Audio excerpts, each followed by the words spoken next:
자, 그럼 시작합시다. 오케이. 자, 우리가 지난 시간에 그 컨센서스 다 배웠죠? 네, 그럼 이제 오늘부터 우리가 이더리움은 어떻게 동작하는지 배우게 될 거예요.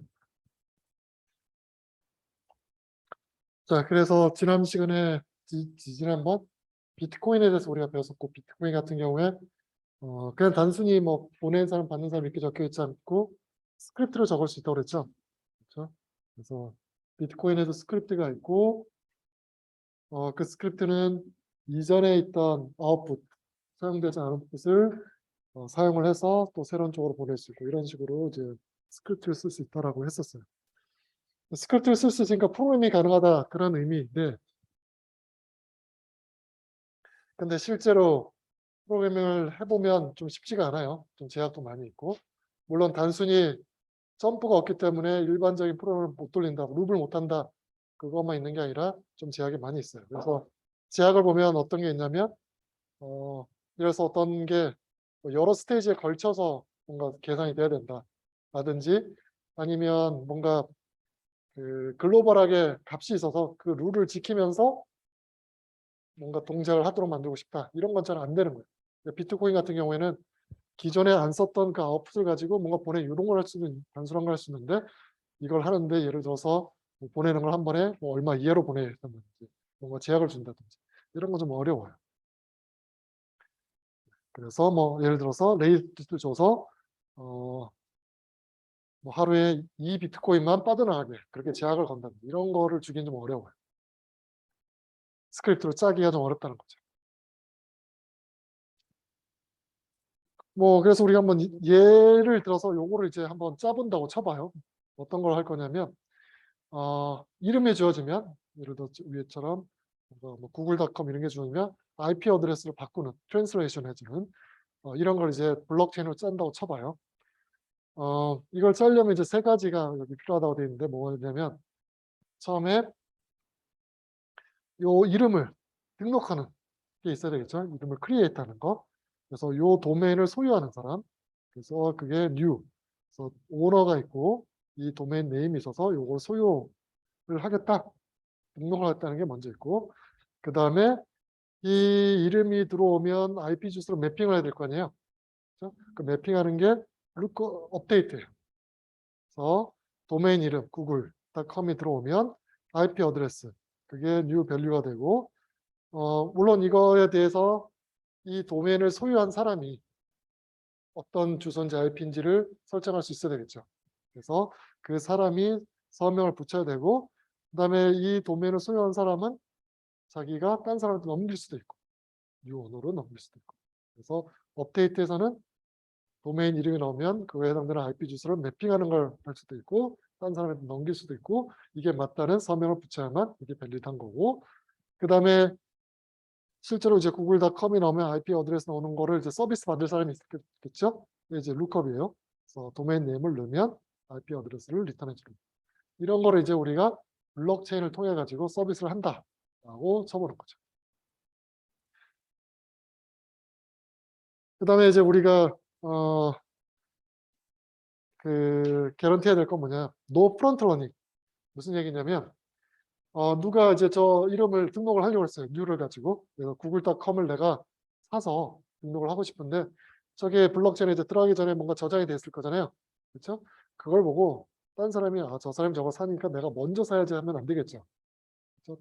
남들이 사고 싶은 거를 먼저 사서 자기가 가져가지고 또 팔 수도 있으니까, 이런 프론트 러닝, 먼저 보고 뭔가 자기가 악의적인 걸 하는 이런 거를 막을 수 있어야 될 거예요. 자, 여하튼 간에 앞에 있던 이름이 들어오면 주소로 매핑해주는 그거를 임플리멘트를 한다고 쳐봐요.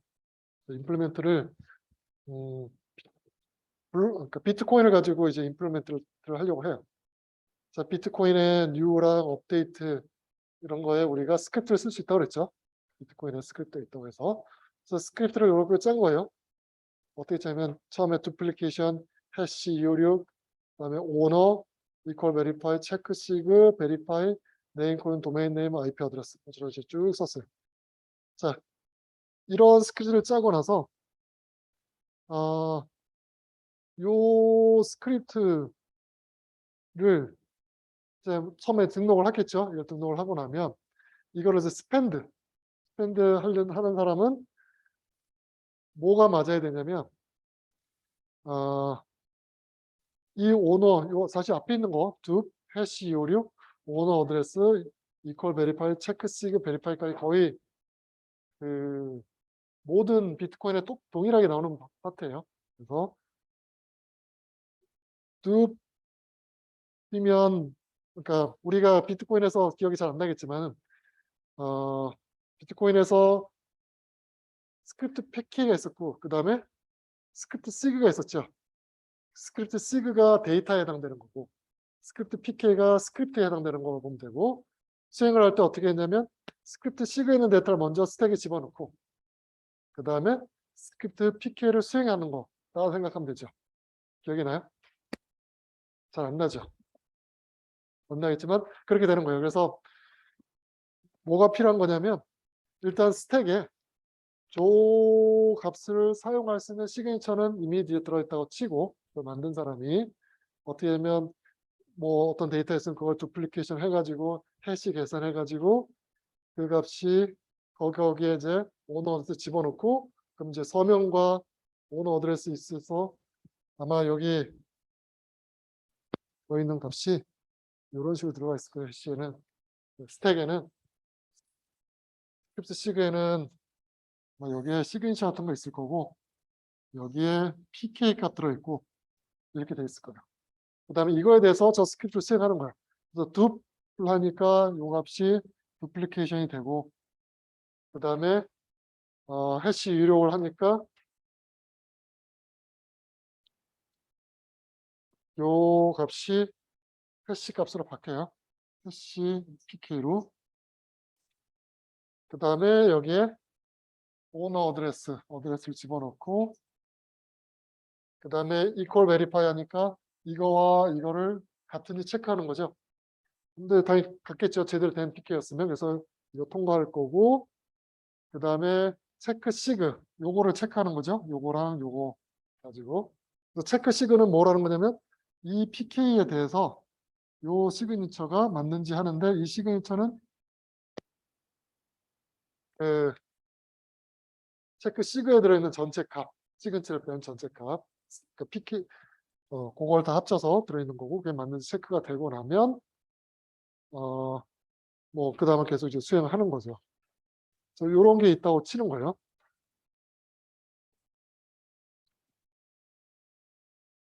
그래서 보다시피 체크 시그도 베리파이도 있고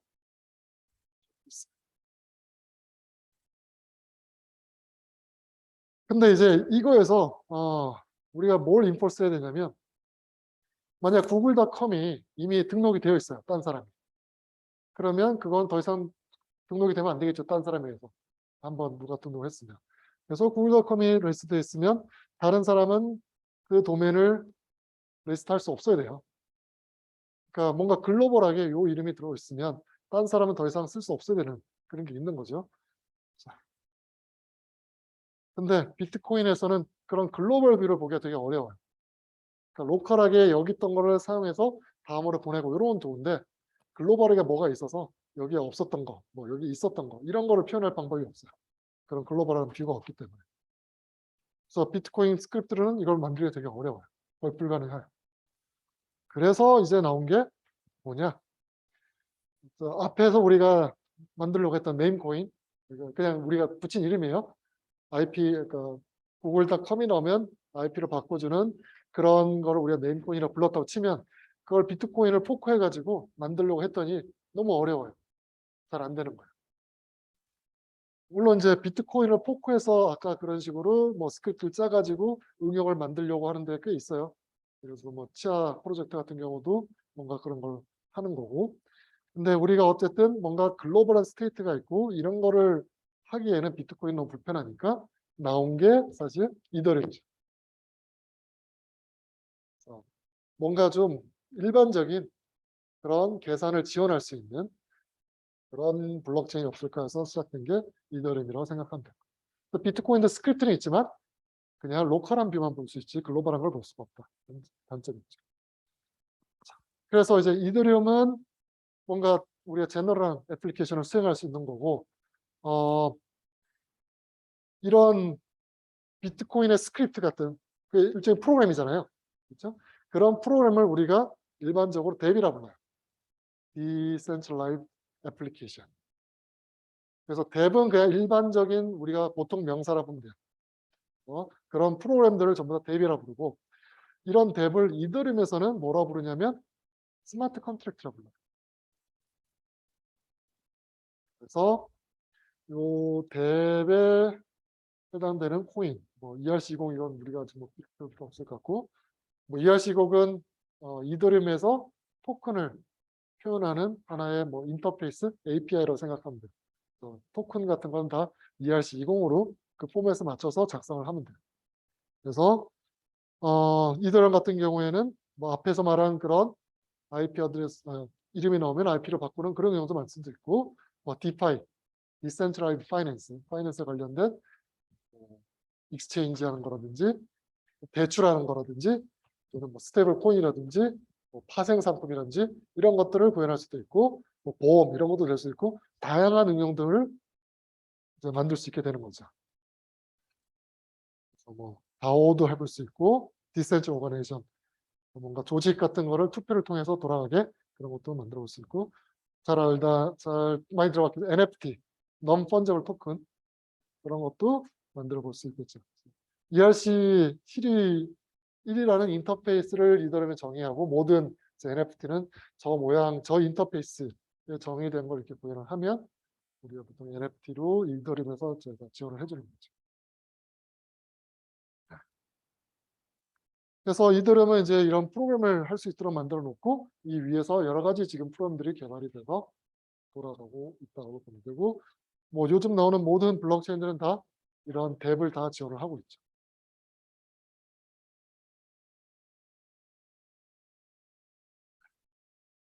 게임 메타버스도 뭐 NFT 트랜잭션으로 트랜스퍼로 보통 하기도 하고. 자, 그러면 이제 우리가 뭐 스테이트 트랜지션이 어떻게 바뀌는지 비트코인하고 이더리움하고 보면은, 비트코인 같은 경우에는 결국은 모든 데이터는 UTXO가 기본이에요. UTXO는 뭐냐면 아웃풋인데 아직 사용 안 한 것들, 그것들이 있고, 만약에 이게 사용이 되면 UTX가 빠지겠죠. 새로운 게 들어갈 거고. 그게 지금 제일 중요한 스테이트예요. 그런 걸 모아놓은 게.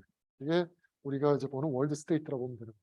그래서 뭔가 트랜지션이 만들어지면 인풋 이 값을 사용하고 요게 새로 생기니까 얘는 빠지고 얘는 들어가고 이렇게 되겠죠. 그래서 새로운 월드 스테이트가 생기는 거죠. 업데이트. 그래서 저게 계속 반복되면 이제 월드 스테이트로 지금 현재 안 쓰고 있는 아웃풋이 뭔지가 쭉 스테이트로 되는 거. 그게 제일 중요한 스테이트인 거죠. 그래서 비트코인 같은 경우에 룰이 뭐냐? 그럼 월드 스테이트에서 인풋 받아서 다음 월드 스테이트 바꾸는 거겠어. 다른 얘기를 하면 UTX가 있고 쭉 있고, 그 일부를 사용하고 또 새로운 걸 집어넣고, 그게 이제 계속 반복되는 거죠. 자, 이더리움은 어떻게 되느냐? 이더리움은 이거보다 훨씬 더 복잡해요. 뭔가 좀 더 많아요. 비트코인에서는 그냥 언스펜드 트랜잭션 아웃풋만 있으면 되죠. 사용하지 않은 것들, 그것들만 쭉 모으면 되는데, 이더리움은 그냥 프로그램을 돌렸다고 생각하면 돼요. 프로그램을 돌리면 뭔가 상태가 있을 거 아니에요. 어떤 상태가 있고 여기에 프로그램을 돌리면 또 다른 상태가 나오겠죠. 그 상태, 스테이트 트랜지션이에요. 그래서 이더리움 같은 경우에는 이제 뎁을 돌리는 게 어떻게 되냐면, 우리가 지난번에 컨센서스 레이어는 배웠었죠. 합의 계층은 배웠고, 이 위에 뭐가 있냐면 이더리움은 버추얼 머신이 있어요. 그 버추얼 머신을 우리가 EVM이라고 부르죠. 이더리움 버추얼 머신. 그래서 뎁이 이더리움 버추얼 머신 상에서 돌아가요. 수행이 되는 거예요. 마치 여러분들 자바는 어디서 돌아가요? 웹 서비스는 다 자바로 지금 많이 하고 있잖아요. 자바 버추얼 머신에 돌아가잖아요. 똑같은 거라고 생각합니다. 그래서 이더리움에서 만든 그런 뎁을 이 이더리움 버추얼 머신에서 돌리는 거고, 당연히 저 이더리움 버추얼 머신은 모든 마이너들, 이더리움을 돌리는 마이너들 다 수행을 해보겠죠. 그래서 컴퓨팅하는 레이어가 있습니다. 그래서 요 EVM 위에 프로그램이 돌아가고 있고, 그걸 우리가 뎁이라고 부르는 거고, 이더리움에서는 그걸 스마트 컨트랙트로 부르는 거고. 그래서 원래 스테이트가 있었을 거예요. 그다음에 얘를 돌리고 나면 스테이트가 바뀌겠죠. 그렇죠? 그러니까 스테이트가 바뀐다는 얘기는 저 스테이트 안에는 예를 들어서 내 계좌에 돈이 얼마 있었고 어떤 프레임을 돌리고 나면 내 계좌에 돈이 줄고 뭐 다른 데 늘어날 수도 있고 막 그렇겠죠. 그게 다른 스테이트라고 봅니다. 그래서 이 프레임 코드와 스테이트 이런 것들이 다 저장이 돼요. 그래서 프레임 코드도 저장이 되고 스테이트도 저장되고 그다음에 뭐 트랜지션 만들어 넣으면 프로그램을 돌릴 수도 있고 그거에 따라 스테이트 변화도 집어넣게 됩니다. 그래서 트랜지션이 변했다. 계속 변하면 스테이트가 바뀌겠죠. 어카운트에 대한 정보도 바뀌고 뭐 많이 바뀔 텐데 비트코인에서는 그냥 트랜잭션 아웃풋 그게 스테이트였기 때문에 그거만 저장하면 되는 거 같고 이더리움 같은 경우에는 좀 더 있다. 자, 이더리움의 시스템을 잠깐 볼까요? 자, 이거는 이더리움 버전 1 뭐 한 달 전 얘기죠 이제. 한 달 전 얘기고 그때는 POW 컨센서스를 썼고 지금 이제 POS를 썼고 이미 바뀌고 있고 블럭을 하나 만들면 거기에 대한 리워드가 2이더를 줘요. 블럭 만든 사람한테. 그 다음에 당연히 트랜잭션에 피가 있겠죠. 나 얼마 만들겠다. 트랜잭션 만드는 사람. 그 피에 대한 것도 받아가요. 비트코인이나 동일하죠. 가격만 좀 다르더니 동일하고 비트코인은 이제 반감기로 해가지고 몇 년, 4년 지나면 반씩 줄어들었죠. 이더리움은 그런 건 없어요. 그냥 계속 2이더 쭉 갈 거예요. 그리고 블럭 레이트 한 블럭이 만들어지는 데는 15초, 뭐 12에서 15초 이 정도 돼요. 되고 한 달 전 거는 그러니까 이더리움 버전 1은 POW를 썼고 비트코인 비슷하게 조금은 달라요. 비트코인에서는 그냥 이전 블럭에만 계속 붙였는데 이더리움은 사실은 포크된 거에도 막 붙일 수 있게 해서 좀 다르게 생기긴 했어요. 여하튼 그랬었고 이더리움 V2에서는 컨센서스를 프루프 오브 스테이크를 돈을 걸고 마이닝에 참여하는 식으로. 그리고 블럭 하나에 들어가는 트랜잭션 수는 약 150개 정도. 더 들어갈 수도 있고, 그러니까 뭐 트랜잭션이 적으면 조금 적게 들어가고 많으면 저거 한 200까지 300 트랜잭션까지 들어갈 수도 있고 트랜잭션이 복잡하면 한 블럭 안에 근데 복잡하면 하나만 들어갈 수도 있고. 그래서 블럭을 보면 블럭이 이제 쭉 자라고 있죠. 밑에서 이렇게 쭉 자라고 있고 블럭 넘버가 있고 언제 만들어졌는지 저 시간 있죠. 대충 여기는 한 17초 만에 만들어졌고 블럭 안에 한 뭐 여기 168개, 150개, 200개, 130개 대충 100 몇 개 정도 들어가 있죠. 그리고 만드는데 걸린 시간 18초, 30초, 14초, 6초 좀 다 다양하죠. 다 다양하고 그리고 누가 만들었는지 여기서 이제 BTC.com 풀 여기서 풀링하는 데서 여러 사람이 참여해가지고 마이닝하는 그런 단체라고 보면 되죠. 여기서 만들었고 여기서 만들었고 뭐 다른 곳에서 좀 만들고 여기는 그냥 개인이 만든 것 같죠. 뭔지 모르겠고 그다음에 뭐 이런 데서 단체 같은 거 만들어서 만들었다. 이게 쭉 이더리움을 스캐닝 해보면 다 정보가 나와요.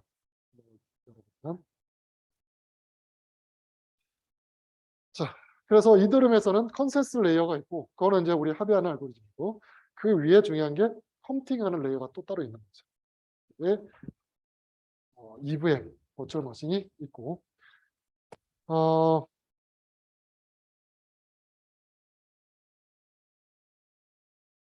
이더리움에서는 비트코인에서는 그냥 어카운트가 있어 어카운트가 특별히 없죠. 없고 그냥 트랜잭션 아웃풋을 그냥 사용할 수 있는 거죠. 그렇죠? 이 트랜잭션 아웃풋을 사용해서 또 누구한테 보내버리고 뭐 이런 식으로만 되어 있었죠. 이더리움에는 어카운트라는 게 따로 있어요. 계좌라고 하는 게. 우리가 통장 해보면 계좌가 있잖아요. 본인 사람마다. 그래서 누가 돈을 보내면 내 계좌에 계속 쌓이죠. 덧셈을 해서 들어가잖아요. 그래서 그런 것처럼 이더리움에는 똑같이 계좌라는 게 있어요. 그래서 계좌에는 두 가지 종류가 있어요. 이더리움에. 하나는 이제 owned account 또는 external owned account, EOA라고 불러요. 뭐냐면 이건 그냥 진짜 계좌예요. 여러분들 계좌라고 생각하면 돼요. 돈이 들어있는 계좌. 그래서 여러분들이 예를 들어서 뭔가 지갑을 써가지고 내가 딴 사람 돈을 보낸다. 다른 사람한테 돈을 준다. 그럼 내 계좌에 뭔가 돈이 들어가 있죠. 그게 전부 다 온더 어카운트라고 보면 돼요. 일반적인 계좌. 그 다음에 이더리움에서는 프로그램을 실행할 수 있다고 그랬죠. 그렇죠? 뎁을 수행할 수 있잖아요. 뎁을 수행하는 그 컨트랙트도 계좌처럼 생겼어요. 모양이 똑같이.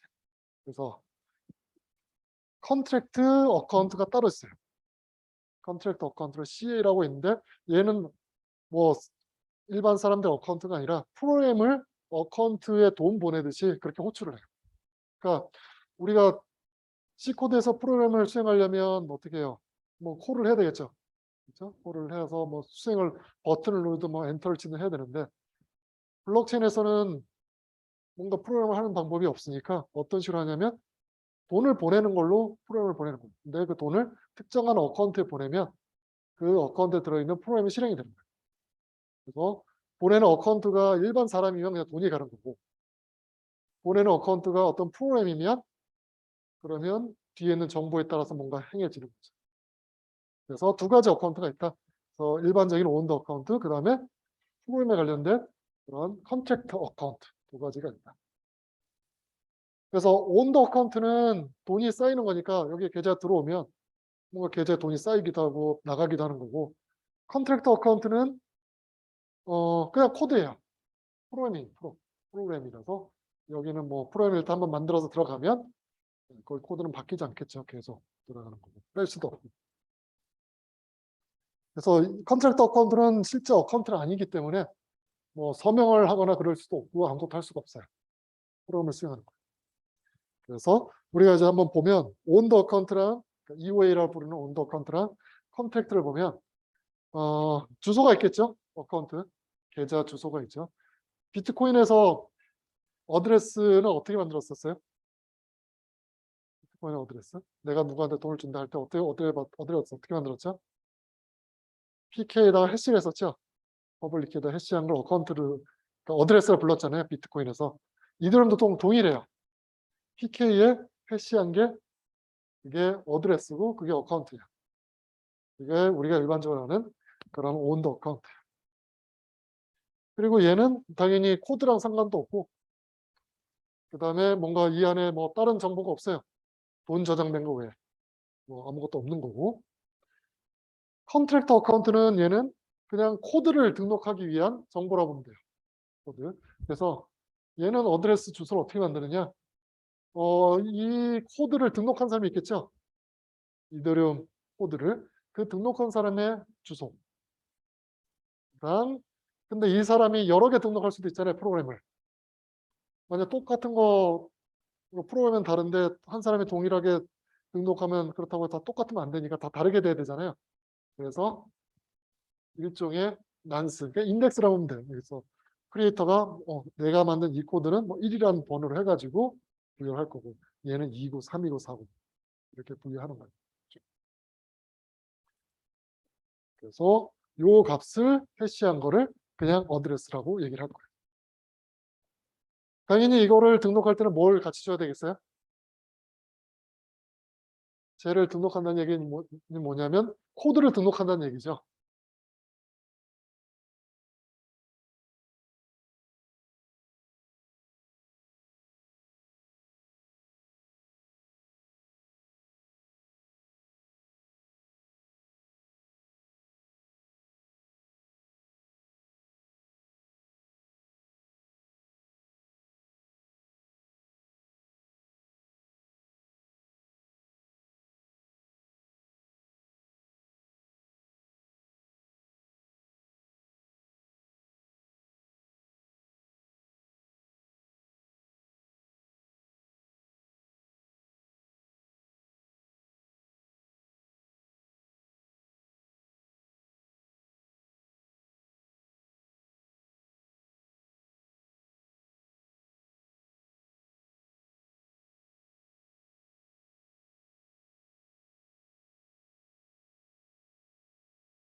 네,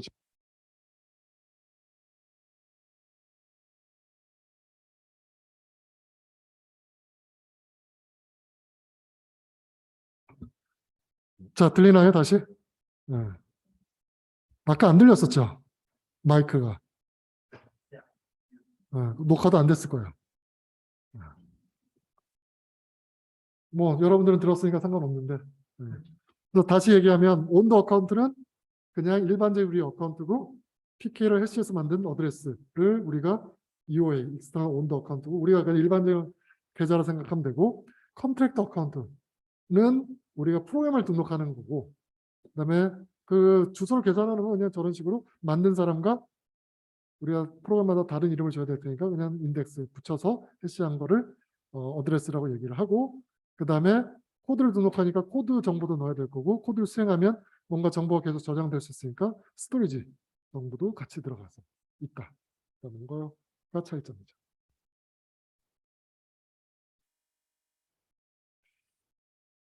그다음에 어카운트에는 당연히 계좌에는 돈이 들어가 있겠죠.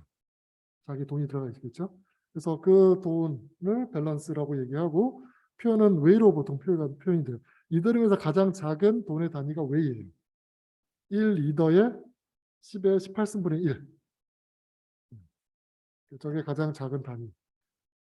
당연히 우리가 돈 다루는 데서는 뭐 소수점 이런 거 쓰진 않잖아요. 그래서 1 웨이를 쓰는 거고, 컨트랙터 어카운트도 똑같이 쟤도 돈을 담을 수가 있어요. 그래서 저게 말이 되느냐 싶을 수 있겠지만, 앨리스가 돈을 예를 들어서 어떤 스마트 컨택트 쪽으로 보내요. 이렇게 보낼 수도 있어요. 그래서 예를 들어서 우리가 5이더를 스마트 컨택트에 보낸다. 그럼 5이더가 이 스마트 컨택트에 딱 묶여 있어요. 그 다음에 그러면 얘를 누가 수행을 할 수 있을까? 그러니까 얘가 자체적으로 뭔가 수행할 수 있을까? 얘를 자체적으로 수행할 수는 없어요. 저도 스마트 컨트랙트니까 누군가가 호출을 해줘야 돼요. 답이 이 스마트 컨트롤 호출을 했어요. 호출을 해가지고 이 안에는 이제 프로그램이 들어있다고 그랬죠. 프로그램이 예를 들어 이 프로그램이 뭐가 있냐면 돈을 보내주는 거예요. 뭘 보내주냐면 이 안에 쌓여있는 돈 중에 일부를 날 부른 사람한테 돌려주겠다. 이런 코드가 들어있으면 3 읽어주겠다. 그러면 밥의 어카운트에 3이 들어가고 이 C 어카운트에 있는 걔 3 줄어가지고 2 이거만큼 들어있고. 그래서 일반적인 어카운트처럼 행동을 해요. 똑같이. 그리고 예를 들어서 여기 뭐 앨리스가 나도 돈 빼는 걸 또 불러서 3이더를 달라고 해서 이걸 불렀는데 3이더를 주려고 봤더니 여기 2이더밖에 없죠. 그럼 못 받으라고요. 그래서 얘도 마치 어카운트처럼 돈을 계속 쌓아놓고 빼고 이런 용도로 쓸 수가 있어요. 그러니까 얘를 코드를 우리가 만약 은행 코드처럼 누군가 여기다가 디파짓하고 딴 사람이 빌려가고 이런 걸 잘 짜면 대출 같은 걸 만들 수 있겠죠. 또는 교환하는 것도 만들 수 있겠죠. 누군가 여기다 디파짓을 하고 다른 돈을 넣으면서 익스체인지를 하면 그 돈은 일로 가고 자기가 넣은 돈은 저기 들어가 있고 이런 식으로도 만들 수 있습니다.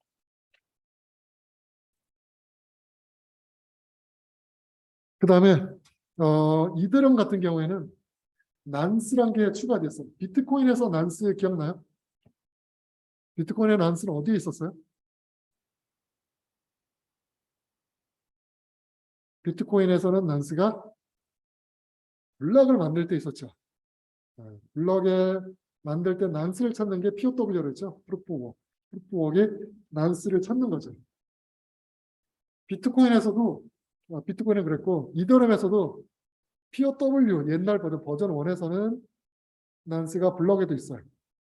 근데 얘는 추가적으로 트랜잭션에도 난스가 또 있어요. 이제 왜 필요하냐? 비트코인 같은 경우에는 UTXO라고 그랬죠. 언스펜드 트랜잭션 아웃풋이었는데 그 얘기가 뭐냐면 UTXO를 한번 쓰고 나면 걔는 이제 더 이상 없어져요. 그렇죠? 또 새로운 게 항상 만들어지고.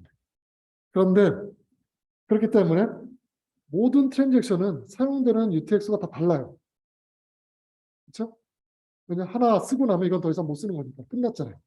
그 다음 트랜잭션에서는 또 똑같은 UTX를 쓸 수가 없죠. 이해돼요? 그러니까 비트코인 같은 경우에는 여기 UTXO 1이 있었고 UTXO 트랜잭션이 있었어요. 트랜잭션 1에서 얘를 사용을 했어요. 그럼 더 이상 이건 이제 없는 거죠. 쓸 수 없죠. 그 다음에 트랜잭션 2에서 얘랑 동일한 거는 말이 돼요, 안 돼요? 말이 안 되죠. 왜냐하면 이미 이거 썼으니까 밸리드하지 않겠죠. 그래서 똑같은 트랜잭션 말이 안 돼요. 그래서 문제가 없어요. 근데 이거는 돈을 보낼 때 이렇게 UTX로 보내지 않고 카운트 베이스로 보내요. 무슨 얘기냐면 앨리스가 뭐 5이더를 밥한테 보낸다. 그리고 나서 여기에 서명 없지. 그러면 어떻게 되냐면 앨리스가 계좌에 뭐 22더가 있었던 쳐봐요. 그럼 얘 트랜잭션을 수행을 하면 그러면 앨리스의 계좌에는 얼마나 될까요? 앨리스 계좌에 20이 있었는데 밥한테 5를 보내거나 하면 앨리스 계좌는 15가 되겠죠. 줄어들겠죠. 그런데 얘를 또 수행할 수도 있어요. 말이 돼요, 안 돼요? 상관이 없어요. 왜냐하면 UTX가 아니라 앨리스의 계좌에서 5를 뺀다는 뜻이거든요. 그럼 또 만약 블록에 들어가면 앨리스 계좌에 또 5가 빠지고 밥한테는 또 수행하면 4번이나 할 수도 있죠. 그러니까 이거를 계속 수행하면 안 되겠죠.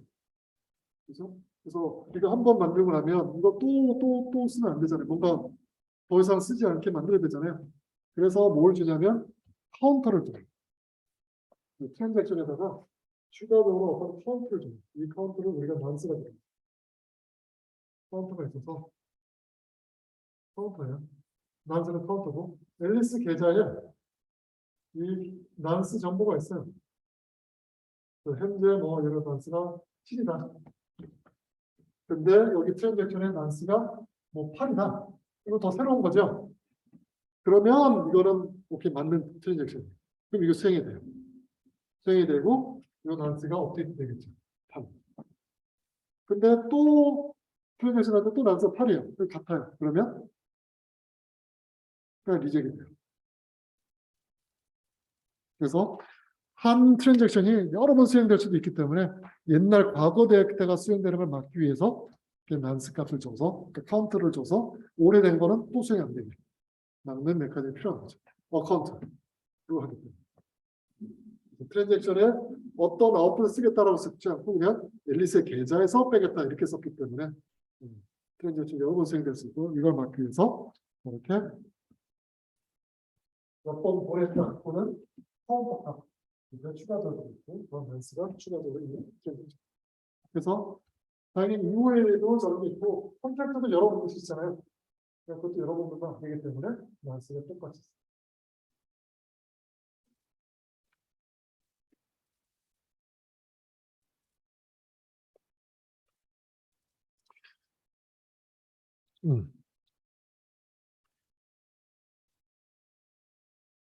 그리고 이제 컨트랙터 어카운트라고 하는 건 프로그램이라고 있죠. 프로그램은 당연히 뭔가 더 저장을 할 수도 있잖아요. 계속 퍼머넌트하게 저장될 수 있기 때문에 스토리지를 가질 수 있어요. 스토리지를 가질 수 있고 스토리지 그러니까 어레이를 가질 수 있고 스토리지 어레이의 크기는 2의 256승까지 가능해요. 근데 당연히 2의 256승을 저장을 못하겠죠. 엄청 큰 숫자잖아요. 일부를 쓰는 거죠. 그래서 당연히 얘 전체를 중에 일부만 사용이 됐겠죠. 저 중에서 일부만 썼을 거예요. 그러니까 사실 얘를 써서 뭘 하는 거냐면 이걸 가지고 어떤 뭐 정보를 추가적으로 넣는 거로 생각하면 돼요. 그걸 이제 저장을 할 때 어떤 식으로 저장을 하냐면 일단 저장을 쭉 하겠죠. 그러니까 뭐이 전체 중에서 뭐 4개만 값을 쓸 수가 있을 거고. 그러니까 가능한 건 저렇게 많지만 실제로는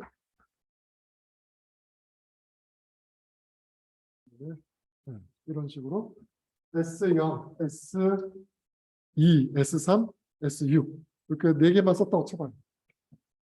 그 값이 A, B, C, D 이렇게 적혀있다고 치면 여하튼 우리가 어카운트의 상태를 나타내는 그런 게 필요하겠죠.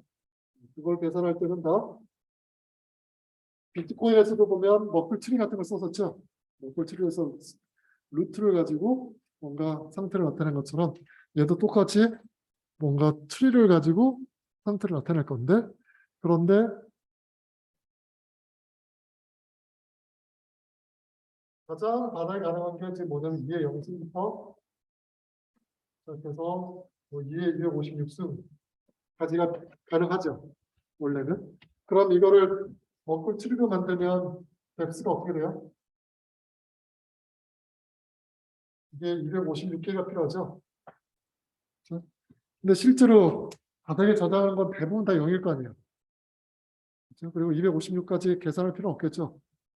그래서 실제로 사용하는 건 이제 머클 파트리시아 트리라고 만들어서 뭐냐면 뭐 복잡한 거 아니에요.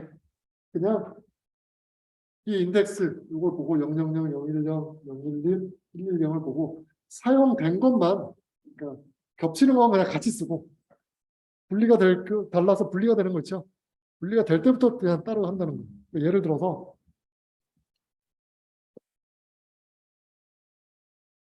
간단한 예로 S 0000000 이게 뭐 A고 S 0000001 이게 B다. 두 개밖에 없었다. 또 어떻게 만들어지냐면 앞에는 다 똑같잖아요. 그러니까 우리가 루트를 만들 때 여기는 다 0000이고 이걸 일단 다 동일하고 그 다음에 요 끝에서만 하나 달라지는 거잖아요. 거기서만 다르다고 그냥 표시를 할 거예요. 그래서 이거는 여기 이렇게 되고 여기에 여기는 0, 여기는 1 이런 식으로. 이런 식으로. 그래서 이거 같은 경우에는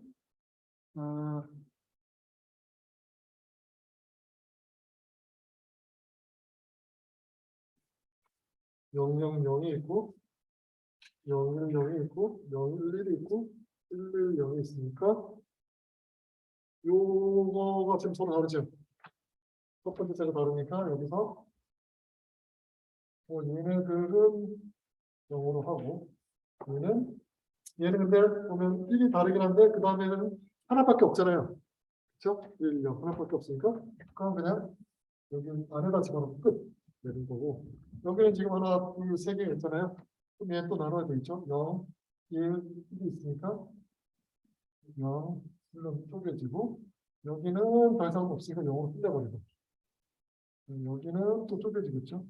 0, 1 이런 식으로 이렇게 해서 좀 깊이를 낮춰서 만든 게 그 파트리시아 트리라고 보면 돼요. 그래서 풀로 하면 256개 너무 많으니까 그렇게 안 하고 좀 줄여서 이런 식으로부터 만들었어요. 이렇게 만들어서 쓴다.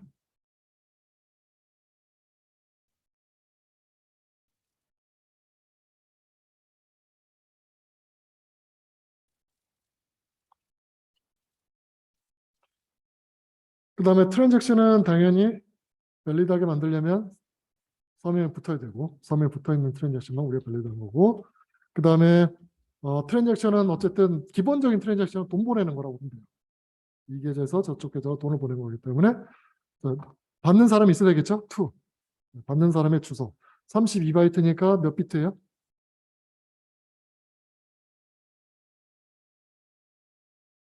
8을 곱하면 되죠? 256비트. 그러니까 기본적으로 다 256비트라고 보면 돼요. 256비트를 쓰는 이유가 SHA-256을 쓸 거예요. 그러니까 SHA의 아웃풋 길이가 256비트고 아마 여러분들 1학기 때 배웠으면 알겠지만 해시 같은 경우에 시큐리티는 그거의 길이의 절반이었죠. 128승, 2의 128승 시큐리티를 위해서 128의 2배인 256비트 아웃풋을 써서 SHA-256. 그래서 대부분 256비트를 쓸 거고 그래서 32바이트예요. 자, 그래서 받는 사람의 주소를 쓰면 되고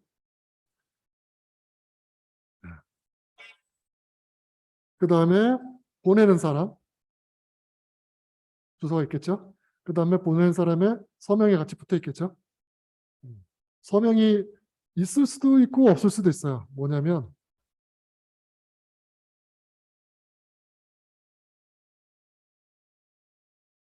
서명이 있다 서명이 없는 경우는 뭐냐면 그러니까 내 계좌에서 내가 뭔가 돈을 보낸다 이러면 당연히 내 게재된 서명이 필요하죠. 그런데 어떤 스마트 컨트랙트를 수행한다.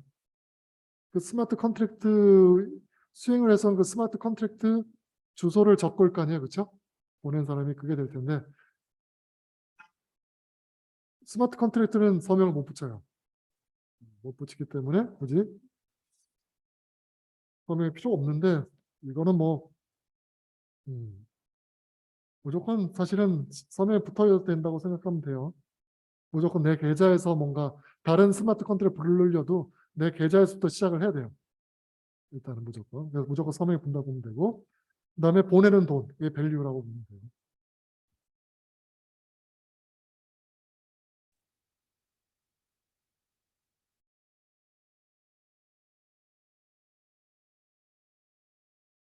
그리고 받는 사람이 주소가 0이면 새로운 이제 계좌를 크리에이트 한다는 걸로 이해하면 되고 그 다음에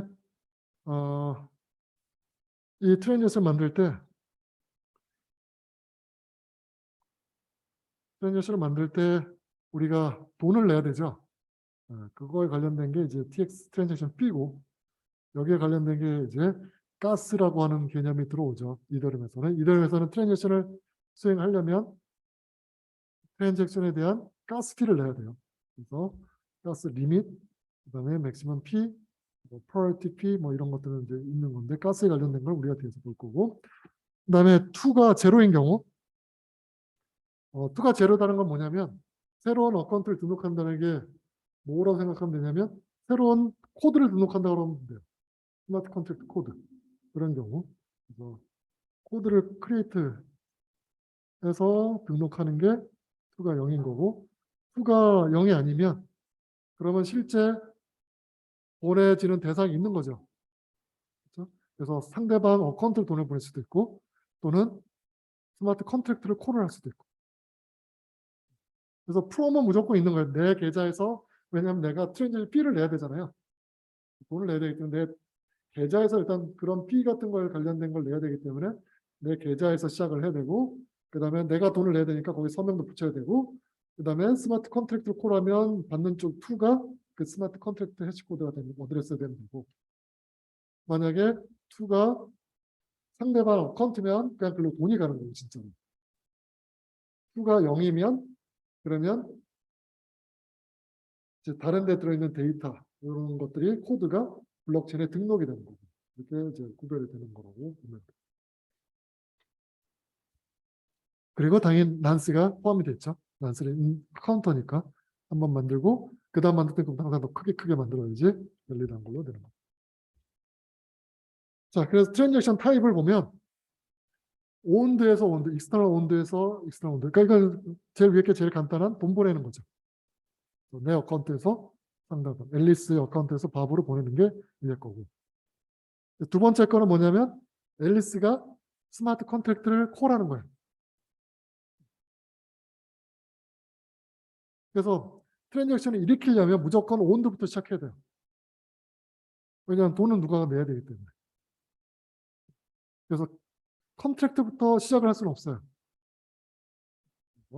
온드에서 시작해서 필요한 컨트랙트에 필요한 컨트랙트는 우리가 함수라 보면 되니까 함수에 필요한 정보를 붙여가지고 제공해 주는 게 되는 거죠.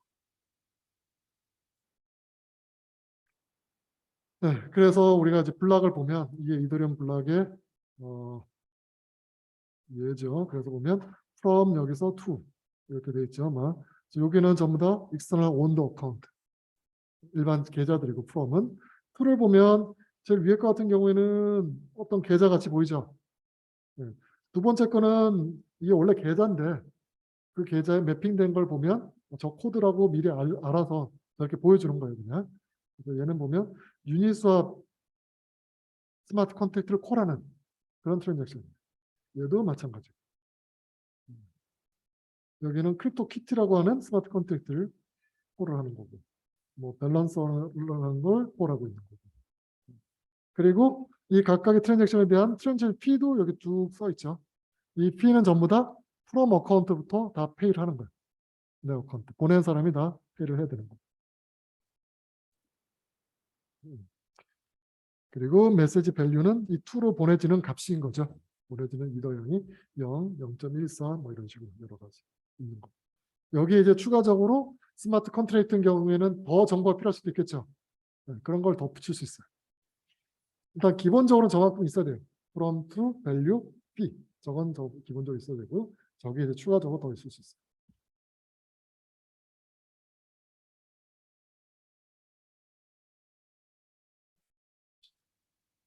그 다음에 앞에서 보면 얘가 이제 리얼한 진짜 트랜잭션이라고 보면 되고 진짜 트랜잭션이고 여기는 버추얼 트랜잭션 무슨 얘기냐면 얘는 이제 스마트 컨트랙트가 또 다른 트랜잭션을 일으킬 수 있어요. 계속 다른 트랜잭션. 얘가 딴 걸 부르고 또 딴 걸 부르고 딴 걸 부르고 이렇게 부를 수 있는 거예요. 뭐 그런 것 중에 하나라고 보면 돼요. 그래서 컨트랙트가 예를 들어 어카운트한테 돈을 보낼 수도 있어요. 물론 시작은 익스터널 온드가 시작해가지고 스마트 컨트를 부르고 걔가 돈을 다른 어카운트로 보내는. 그러니까 두 번 걸쳐서 가겠죠. 또는 스마트 컨트랙트가 또 다른 스마트 컨트랙트 또 부를 수도 있어요.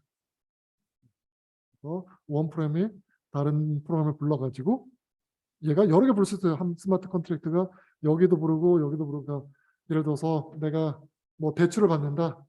그러면 뭐 대출을 받고 뭐 체인지도 한다. 그러면 뭐 여기 있는 돈을 가져와 가지고 일로 보내서 뭐 대출 받고 바꿔가지고 어떻게 왔다 갔다 해가지고 최종적으로 되게 이렇게 만들 수도 있어요.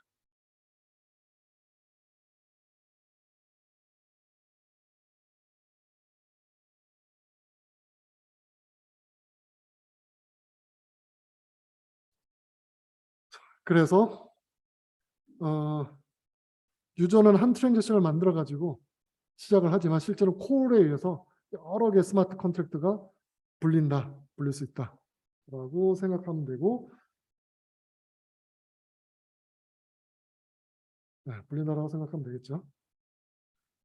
그래서 여기 보면 알다시피 시작은 transaction from owned address. 일단 external owned address부터 시작하는 거예요. 무조건 내 계좌에서 시작을 해서 거기서 받는 쪽이 컨트랙트 어카운트면 그러면 그 컨트랙트 어카운트에 있는 코드가 막 수행이 되겠죠. 수행이 되다가 그게 또 다른 데 돈을 보내는 그런 트랜잭션이 있을 수 있겠죠. 근데 그 받는 게 또 스마트 컨트랙트면 그러면 그쪽 코드가 또 수행이 되는 거예요. 걔가 또 보내는 게 있는데 그게 받는 쪽이 그냥 일반 계좌로 그냥 돈이 가버린 거고 돈이 보냈는데 그게 스마트 컨트랙트 어카운트면 걔가 또 수행이 되고 이런 식으로. 그래서 여러 개의 스마트 컨트랙트를 콜을 할 수도 있다. 그래서 그 얘기는 뭐냐면 이들 같은 경우는 누가 스마트 컨트랙트 잘 짜놨어요. 그러면 내가 짤 때는 걔를 불러서 쓸 수 있다는 거예요. 그러니까 예를 들어서 내가 뭔가 복권 사업 같은 걸 하고 싶은데 이드럼상에서 누군가가 그러니까 돈을 빌리고 하는 걸 잘 만들어놨으면 내 돈이 없이 빌려가지고 복권을 한 다음에 다시 또 갚고 이런 걸 할 수도 있는 거지. 한 트랜잭션 안에서. 네, 그래서 트랜잭션을 보면 제 왼쪽에 있는 스테이트에 보면 오온드 어카운트도 있고 컨트랙트도 있고 그렇죠? 그래서 오온드라고 하는 건 그냥 유저들이 어카운트이기 때문에 각각의 유저 주소에 돈이 얼마 있는지만 적혀 있는 거고 컨트랙터 어카운트 같은 경우에는 주소가 있고 돈이 얼마가 들어있는지 그 컨트랙터 어카운트에 돈이 얼마가 있는지 적혀 있고 그 다음에 또 뭐가 있냐면 코드도 들어있고 그 다음에 정보가 저장도 되어 있고 스토리지도 있고 여기도 마찬가지로 돈도 들어가 있고 코드도 들어가 있고 정보도 들어가 있고 그래서 컨트랙터 어카운트는 사실 많은 정보가 들어가 있죠. 훨씬 더. 그 다음에 트랜잭션을 보면 트랜잭션이 from 여기서 to 여기로 밸류는 10이고 그런데 이게 만약에 그냥 익스터널 온드 어카운트에서 다른 온드 어카운트로 가면 그냥 보내는 끝인데 만약 스마트 컨트랙트면 뭔가 파라미터가 더 필요할 거고 아규먼트가 그런 아규먼트를 여기 데이터 부분에 더 추가할 수가 있어요. 그래서 얘는 아마 스마트 컨트랙트일 거예요. 왜냐하면 BB75A980은 요거 두 번째 요거죠. 그래서 요게 불리는 거예요. 얘가 불린다는 건 얘 코드가 불리는 건데 불릴 때 이랑 찰리 요거를 묶어서 가는 거고 근데 이 어카운트에다가 12더를 보내면서 그래서 이게를 수행을 하게 되면 그럼 일단 얘가 맞는지 시그니처를 확인하겠죠. 서명이 확인되고 나면 그 다음에 여기 12더를 BB75A980 어카운트에다가 추가를 했죠. 10만큼 늘었죠. 자, 10만큼 늘었고 그 다음에 이 스마트 컨트랙트가 이제 뭐냐에 따라 다르겠죠. 스마트 컨트랙트는 뭐냐면 이 스마트 컨트랙트는 뭐 2번에다가 찰리를 집어넣는 그런 스마트 컨트랙터 쳐봐요. 스토리지가 쭉 있는데 2번에다가 찰리라고 하는 사람을 집어넣어라. 그래서 스토리지에 원래 0 이런 숫자가 막 있었는데 0, 1, 2 두 번째에다가 찰리를 집어넣는 그런 코드를 수행을 한 거예요. 그래서 스토리지에 저런 내용이 들어갑니다. 그래서 요 전체 어카운트 이런 정보를 다 모아놓은 걸 우리가 월드 스테이트라고 불러요. 이더름에서.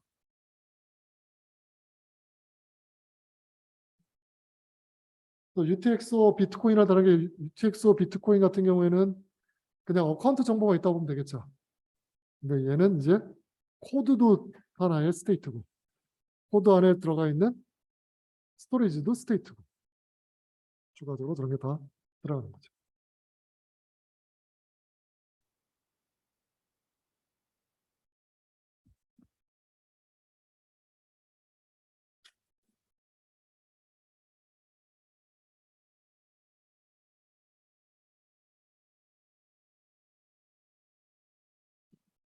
자, 그럼 이제 이더리움 블락에 대해서 알아봅시다. 그러면 이제 마이너들, 채굴자들은 트랜잭션들은 막 유저들이 만들었을 거 아니에요? 이거 이제 다 모아요. 그래서 블럭을 만들겠죠. 그 다음에 누가 이 블럭을 크리에이트 할 건지 리더를 선택하겠죠. POW면 난스를 계산하는 거고 POS면 뭐 그냥 랜덤을 뽑기라든 해서 뽑을 거예요. 그래서 뽑아가지고 블럭을 만들면 그러면 이제 마이너는 블럭을 이제 트랜잭션들이 막 들어있을 텐데 이거를 수행을 해요. 익스큐션 하는 거예요. 순서대로 익스큐션 해요. 그래서 첫 트랜잭션을 보면 뭔가 이거 바꿨겠죠. 어카운트를 바꾸든지 했겠죠.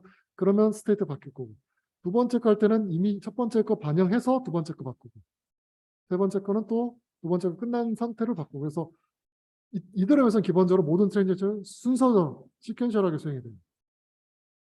그 얘기는 뭐냐면 예를 들어서 내가 트랜잭션을 여러 개 만들었는데 뭐 순서가 이게 먼저고 이게 나중에 되는데 거꾸로 돼가지고 그러니까 예를 들어서 앨리스가 밥한테 돈을 보내고 밥이 찰리한테 돈을 보내는 그런 트랜잭션이 있다고 쳐봐요.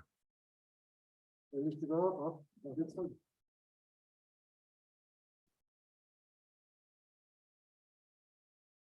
근데 밥은 돈이 하나도 없어요 지금. 저 트랜잭션의 순서가 앨리스 밥, 그다음에 밥 찰리면 그러면 오케이 잘 수행이 돼요. 왜냐하면 앨리스 돈이 밥에 계좌로 들어간 다음에 그 돈이 다시 찰리로 가니까. 근데 만약 거꾸로 될 수도 있죠. 그렇게 되면 밥이 찰리로 보는 트랜잭션은 그러면 인밸리드, 리젝이 돼요. 앨리스가 밥으로 하는 것만 되고. 왜냐하면 이제 순서에 따라서 달라질 수 있기 때문에.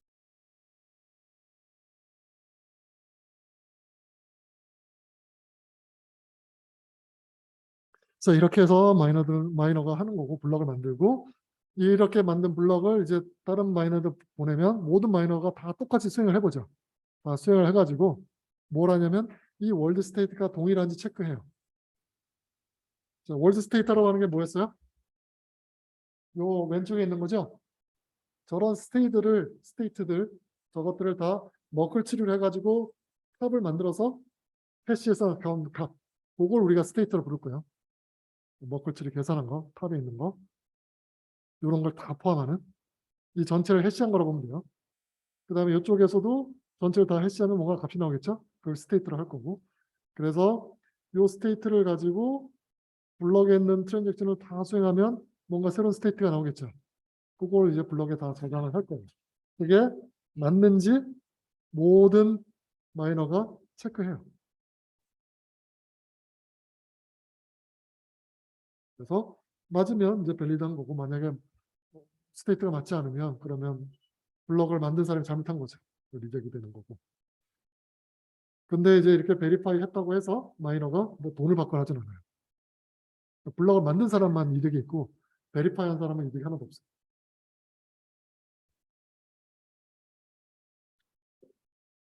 비트코인에서 보면 블럭 헤더가 있었죠. 그 블럭 헤더에는 머클트리 루트가 있었고 머클트리 안에는 실제 데이터들, 트랜잭션들이 막 들어있었죠. 얘도 뭐 비슷하다고 보면 돼요.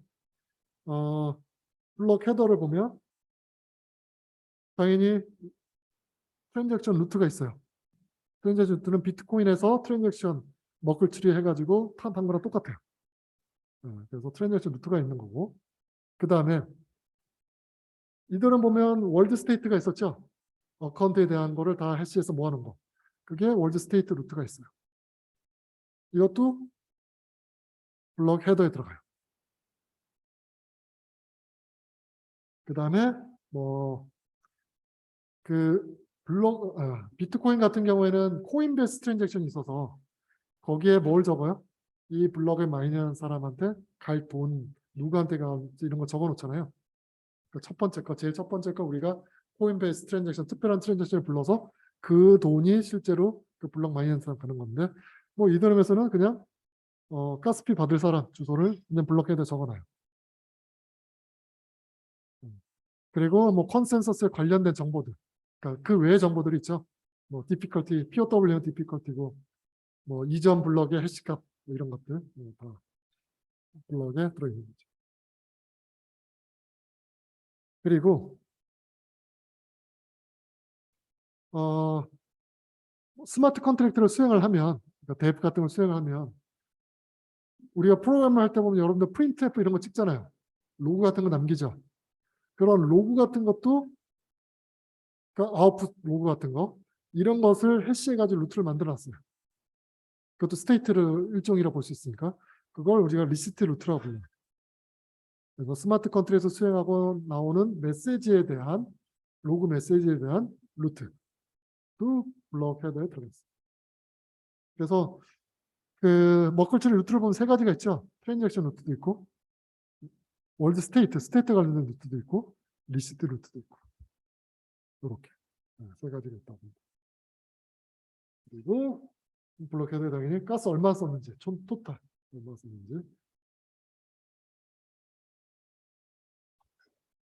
그래서 보면 이렇게 생겼죠. 자, 요게 헤더예요.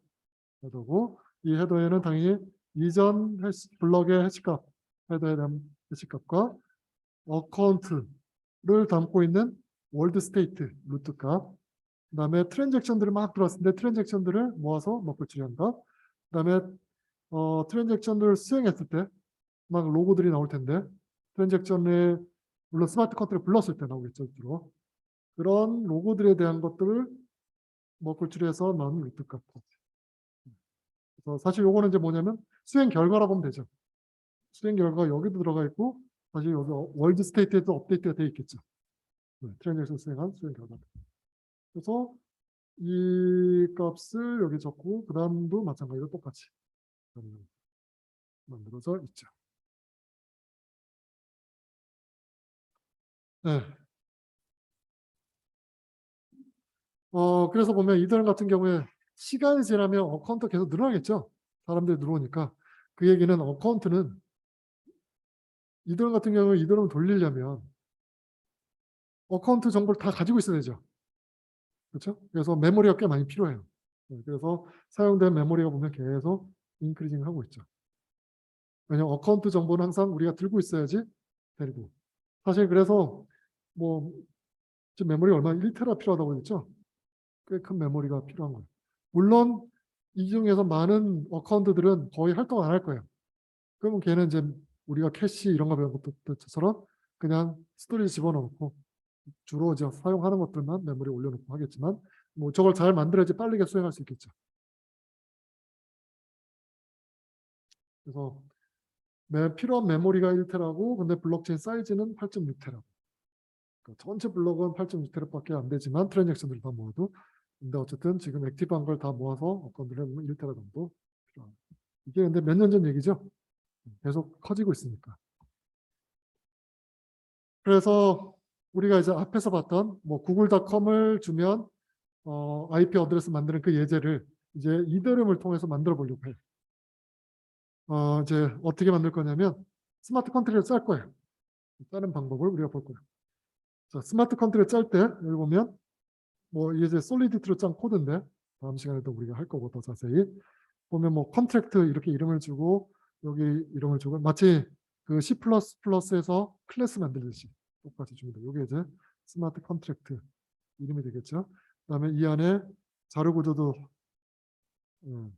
정의할 수가 있고 이건 이제 스트럭처 타입으로 이런 걸 쓰겠다는 거죠.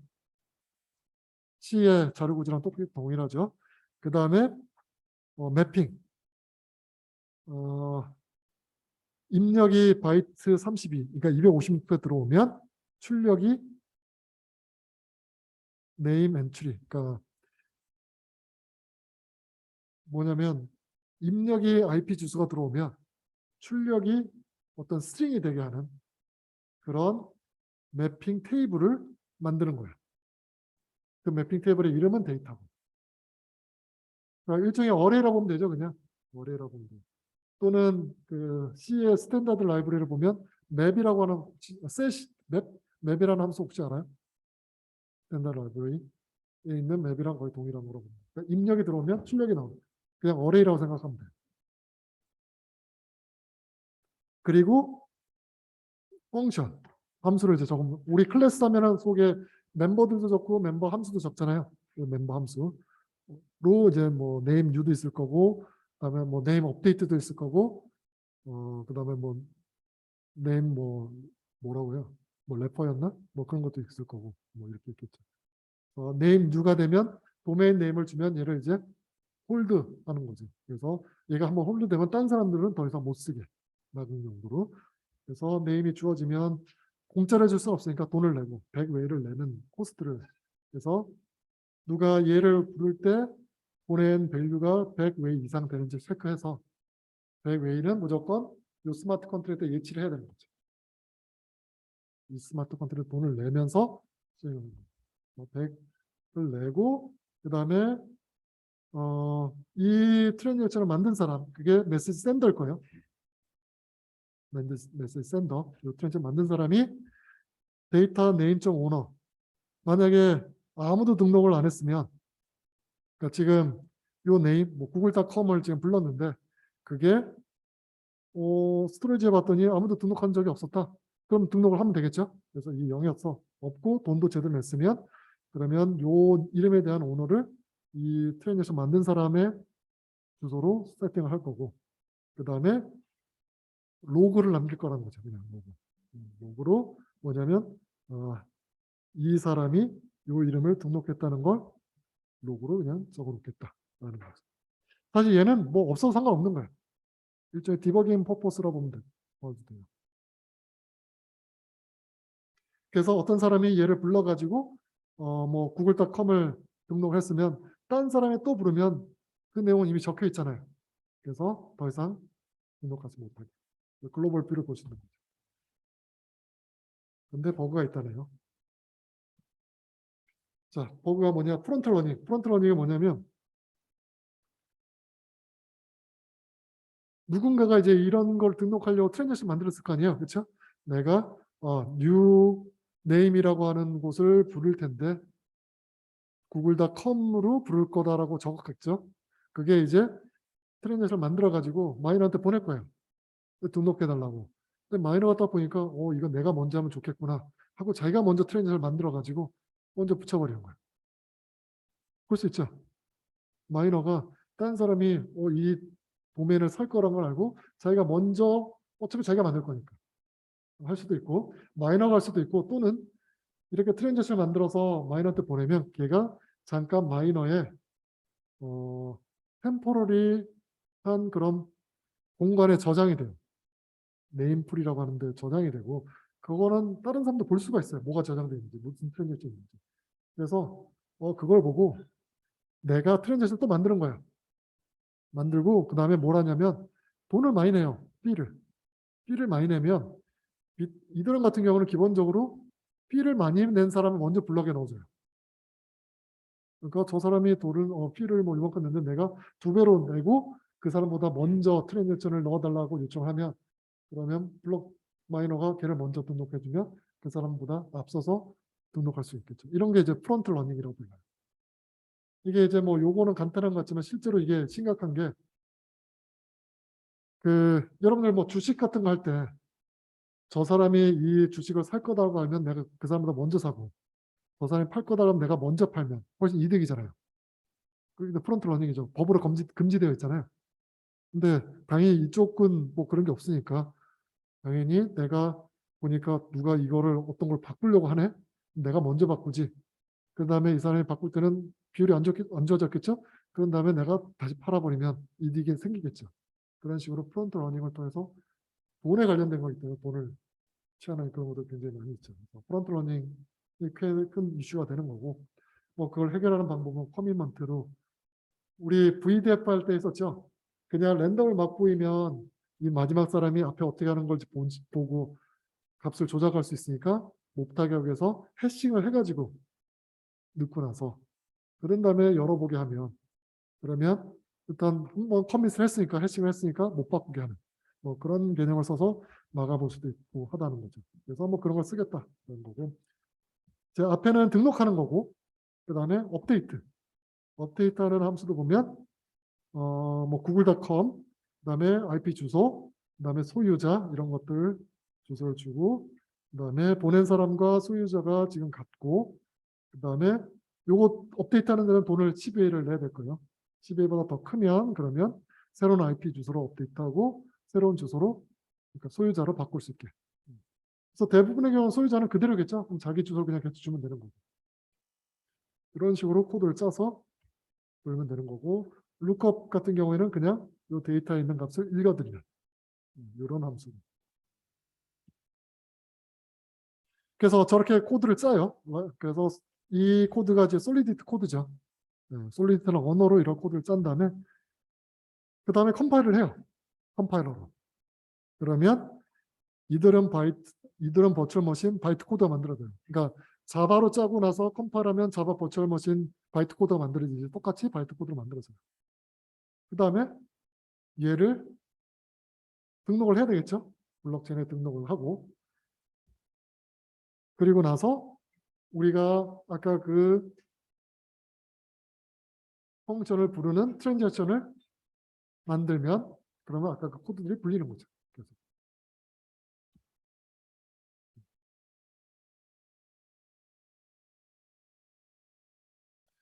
자, 그래서 이더리움 버추얼 머신을 좀 잠깐 살펴보면 이더리움 버추얼 머신은 비트코인에서도 스택 머신이었죠. 그 다음에 자바 버추얼 머신도 스택 머신이죠. 다 기본적으로 스택에서 데이터를 넣고 빼가고 레지스터가 없이. 그래서 EVM도 똑같아요. 스택 머신이고 점프 인스트럭션이 있어서 아무데나 점프할 수 있고 그 다음에 스택의 최대 깊이는 1000이고 그리고 스택을 넘어가면 당연히 프로그램이 끝나버리고 그래서 프로그램을 잘못 짜서 스택을 넘어가면 당연히 등록이 안 될 거예요 아마 뭐 끝나버릴 수도 있고 그 다음에 컨트랙트가 다른 스마트 컨트랙트를 콜할 수도 있고 만들 수도 있고 그리고 EVM에 이제 특별한 명령어들이 좀 있는데 그 퍼시스트 스토리지 뭐냐면 아까 우리가 그 스마트 컨트랙트 컨트랙터 어카운트에 보면 스토리지가 있었죠. 스토리지의 데이터를 저장할 수도 있고 읽을 수도 있어요. 스토리지에 저장하고 있는 명령어가 sstore, sload예요. 그러니까 스토리지 로드, 스토리지 스토어. 얘는 굉장히 비싸요. 왜냐하면 이게 퍼머넌트하게 저장하는 거라서 꽤 돈을 많이 내야 되고 근데 이제 트랜잭션 우리가 처리하다 보면 메모리가 필요한 경우가 있어요. 마치 C에서 M 얼럿 이런 거 하듯이 그런 거로 하는 용어로 뭐 메모리 로드, 메모리 스토어 이런 거 있어요. 메모 스토어, 메모 로드. 이건 좀 싸고 그 다음에 로그를 만들 경우도 있죠. 아까 에밋 해가지고 뭔가 로그 메시지를 만드는 거 그런 명령어도 따로 있어요. 이런 것들이 다 이들은 버추얼 머신에 있고 이들은 버추얼 머신은 인스트럭션이 꽤 다양하게 많아요. 그래서 크립토에 관련된 거, 암호화에 관련된 함수들 꽤 많으니까 뭐 서명 검증하는 거라든지 해싱하는 거든지 이런 것도 그냥 인스트럭션 하나로 다 되어 있습니다.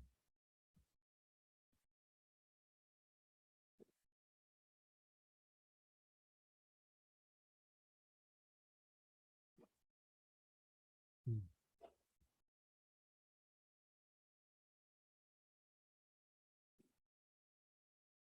자, 그러면 그 가스를 한번 봅시다. 뭐냐면 각각의 인스트럭션마다 돈을 내야 돼요.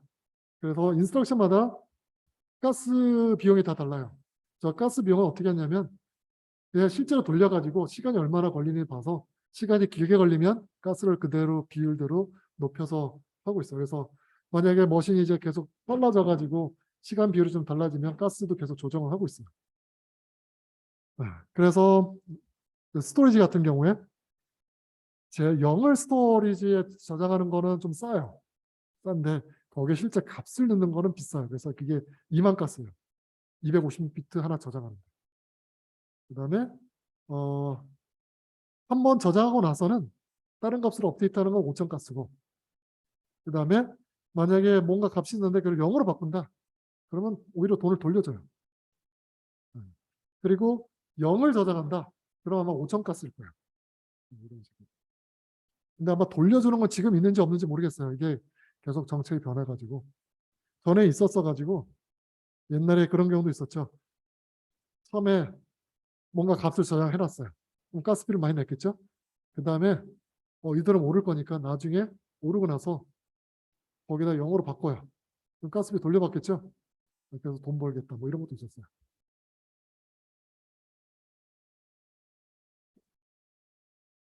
그리고 뭐 뭔가 만드는 트랜잭션도 있고 트랜잭션 만드는 명령어도 있고 걔는 트랜잭션 하나 만드는데 이제 32,000 가스가 된다라고 보면 되고 근데 뭐 가스는 계속 이들은 버전이 바뀔 때마다 계속 다시 계산이 되거든요. 그럼 이제 왜 가스피를 내느냐? 가스피를 안 내면 트랜잭션 막 만들겠죠. 돈이 안 되니까 돈을 내야지 함부로 못 할 거 아니에요. 돈을 안 내면은 디도스 공격을 할 수도 있잖아요. 트랜잭션 만들어가지고 블록체인이 안 들어가게 만들 수 있으니까 돈을 무조건 내게 만드는 거고.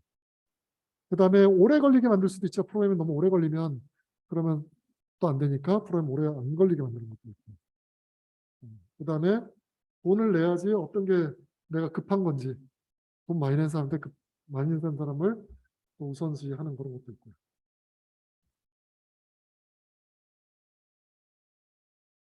그래서 뭐 어떤 트랜잭션이 담길지는 경매로 했었어요. 그래서 가스피를 많이 낸 사람이 그냥 들어가는 식으로.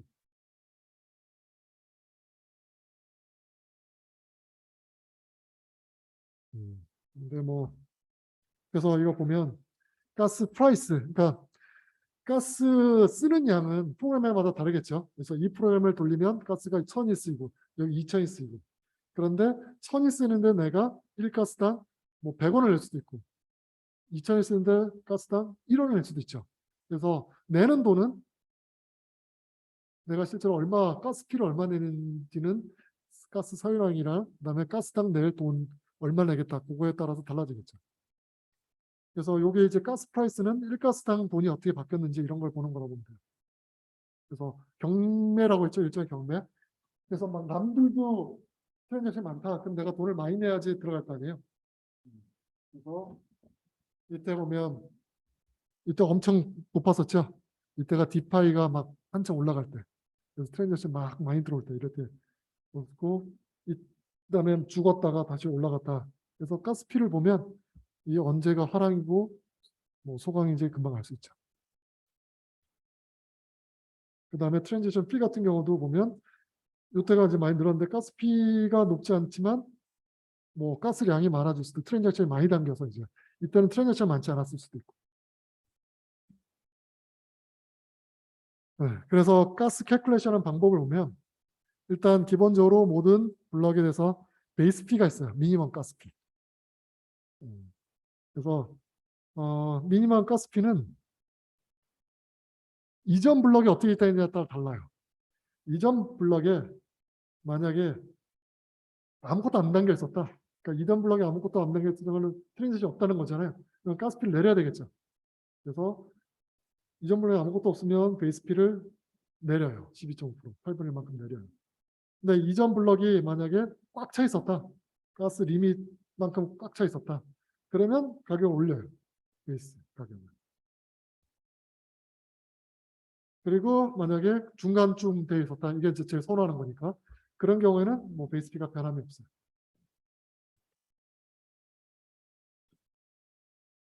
그래서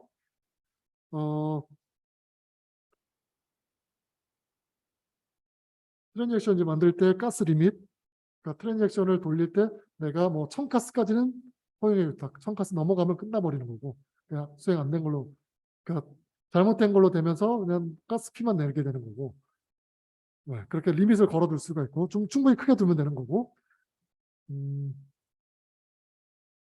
그다음에 뭐 가스 피, 그다음에 어디셔널 팁, 뭐 이렇게까지 할 수 있다라고 되어 있죠. 그래서 실제 가스 프라이스는 맥시멈 P랑 베이스 P랑 맥스 프라이티 P 요거 중에 요거 또는 요거의 합보다 작은 걸로. 그래서 베이스 P는 얼마가 될지 모르잖아요. 사실 트랜잭션 만든 사람은. 왜냐하면 이전 블록에 따라서 갈리는 값이니까. 그래서 내가 이만큼 돈을 낼 수 있는데 실제로 보니까 베이스 P가 내려갔어. 그럼 적게 내는 게 좋겠죠. 그래서 베이스 P 대비에 얼만큼 더 내겠다라는 것과 그다음에 베이스 P가 높으면 그러면 이 맥스 P만큼. 왜냐하면 베이스 P가 너무 높아지면 또 돈을 낼 수 없으니까 그럼 좀 맞춰야 되니까. 그래서 이 두 가지의 민값으로 세팅을 하게 되어 있습니다. 그리고 트랜지션 P는 가스 프라이스랑 실제 쓴 가스로 되는 거고, 맥스 P는 뭐냐면 실제로 최대 나올 수 있는 트랜지션 P고, 실제로는 가스 사용량은 실제 사용량만큼, 그러니까 실제 트랜지션 P는 실제 사용한 가스만큼만 내요. 그래서 가스 사용 방법은 내겠다는 가스가 베이스보다 낮으면 당연히 안 낼 거고, 그다음에 내겠다는 돈이 샌드 밸런스보다 더 적으면 안 될 거고, 근데 돈도 없는데 가스를 이렇게 내겠다는 말이 안 되고, 그 다음에 그렇지 않으면 실제로 그 밸런스에서 요 리밋하고 가스 양만큼을 다 차감을 한 다음에 그 다음에 이제 수행을 해요. 수행이 다 끝나고 나면 남았겠죠. 그럼 다시 돌려줘요.